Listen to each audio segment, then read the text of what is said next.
सम्पूर्ण साथीहरूलाई मेरो नमस्कार। मैले चाहिँ एउटा कविता लेख्ने प्रयास गरेको छु। तपाईहरुलाई कविता कस्तो लाग्छ सल्लाह सुझाव पनि दिनु होला र राय पनि कमेन्टमा छोड्नु होला।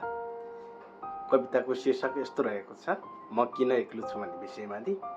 तर मैले कविता सुरु गरेँ, तपाईले चाहिँ सुनेर राय सल्लाह र सुझाव चाहिँ दिन सक्नुहुनेछ है।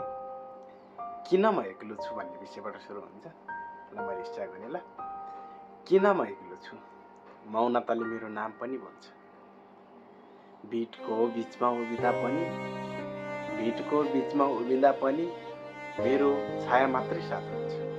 किन म एक्लो छु, आँसु पनि सोचेर हाँस्नु पर्छ मैले। आँसु झार्दा कसैले देख्दैन, अँध्यारो नि पुछ्दैछ। तर पनि म किन एक्लो छु, समय ढिलो बग्छ जस्तो लाग्छ, समय ढिला चल्छ जस्तो पनि लाग्छ, रात लामो सपना छोटो जस्तो पनि लाग्छ, मनभित्र अनगिन्ती प्रश्नहरू पनि बाँच्छ। तर पनि म किन एक्लो छु, म आफैसँग बाँच्न सिकेको छु, पनि सिकेको छु। टुटेका मन सम्हाल्दै बाँच्नैका लागि बलियो पनि बनेको छु।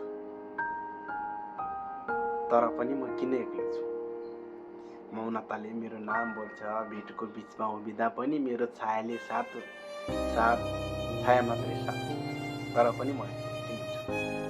Thank you so much.